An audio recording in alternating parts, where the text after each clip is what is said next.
खलनायक की भूमिका में हैं। जनता को भ्रमित करेंगे, बरगलाएंगे। पहले अपमानित किए, भ्रमित किए, अब डराने का काम कर रहे हैं। नेता प्रतिपक्ष देश के अगर जो गुंडा की भाषा बोलने लगे, ये धमकी भरा भाव देश के नेता प्रतिपक्ष और बिहार के नेता प्रतिपक्ष का बॉडी लैंग्वेज, उनकी भाषा सारी मर्यादाओं को तार तार कर रहा। नमस्कार, आप लाइव सिटीज देख रहे हैं। मैं हूं आपके साथ काव्या। आगामी 22 अगस्त को प्रधानमंत्री नरेंद्र मोदी बिहार के गयाजी में होंगे, जहां एक विशाल जनसभा को संबोधित करेंगे। बिहार वासियों को कई सौगातें मिलेंगी और इसी कड़ी में आपको बता दें तो डिप्टी सीएम विजय सिन्हा गयाजी पहुंचे हुए थे, जहां एक तरफ उन्होंने महागठबंधन राहुल गांधी, तेजस्वी यादव की यात्रा को लेकर निशाना साधा है, तो वहीं दूसरी ओर पीएम की जनसभा में आने के लिए लोगों से अपील करते हुए भी नजर आए हैं। आप सबसे पहले डिप्टी सीएम विजय सिन्हा को सुनिए कि वो क्या कुछ कह रहे हैं। ये खलनायक की भूमिका में हैं। प्रतिपक्ष को सकारात्मक होना चाहिए, संविधान की किताब लेकर चलेंगे, जनता को भ्रमित करेंगे, बरगलाएंगे। संवैधानिक संस्था को पहले अपमानित किए, भ्रमित किए, अब डराने का काम कर रहे हैं। अरे आपकी सरकार बनेगी तो संविधान से बाहर आप नहीं रहेंगे, और आप जैसे लोग सरकार बना ही नहीं सकते। जिस व्यक्ति को ये विश्वास नहीं है कि हमारा संविधान हमारे लिए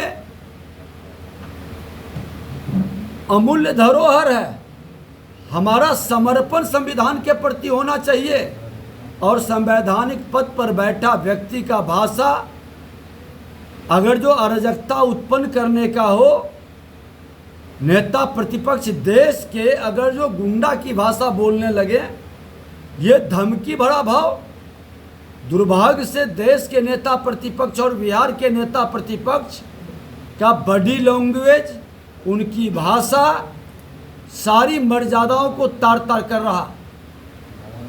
ये भाषाएं कतई मर्यादित नहीं कही जा सकती जो संवैधानिक संस्था को धमकी दे, संवैधानिक संस्था के बारे में बार बार भ्रम का वातावरण फैलाए, झूठा माहौल खड़ा करे, बिना प्रामाणिकता के हर विषय को, संविधान को कमजोर करने का भावना प्रकट करे। ऐसे व्यक्ति राष्ट्र के हितैषी कतई नहीं हो सकते। राहुल तेजस्वी के यात्रा पर तेज प्रताप ने भी सवाल उठाया है, और उन्होंने नेता नहीं लोकतंत्र को तार तार करने की यात्रा है।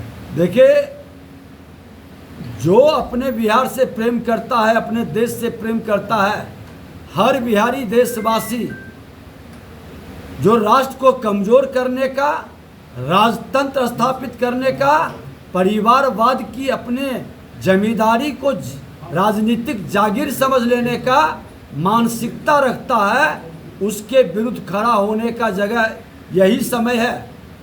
क्योंकि संपूर्ण क्रांति का भी नारा यही हिटलर शाही, तानाशाही खानदान से आए हुए लोगों के विरुद्ध हुआ था, और ये मानसिकता कहीं न कहीं साफ झलकाता है कि ये आज फिर से उसी राह पर बढ़ चुके हैं। सर, गया में भाजपा के एक नेता को जान मारने की धमकी मिली है, रामपुर थाना में मामला भी दर्ज हुआ है। सरकार संज्ञान में विषय को ली है, पूरी मुस्तैदी और जिम्मेवारी से इस मानसिकता को, जो अराजकता उत्पन्न करना चाहते हैं, उन पर कार्रवाई होगी।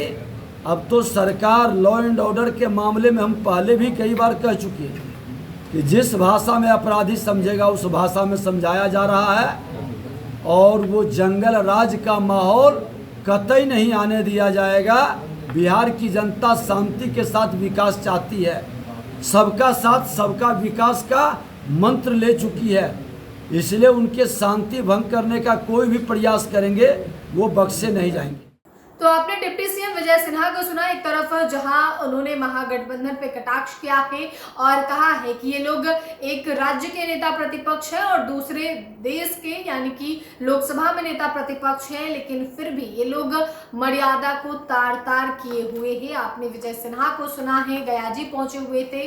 22 अगस्त को पीएम मोदी आने वाले, उससे पहले लगातार बीजेपी नेता जो है वो गयाजी पहुंच रहे हैं, लोगों से अपील कर रहे हैं कि आप 22 अगस्त को जरूर आए। तो फिलहाल के लिए इतना ही। साथ ही चैनल को सब्सक्राइब करें, फेसबुक पेज को लाइक करें। वीडियो देखने के लिए आपका धन्यवाद।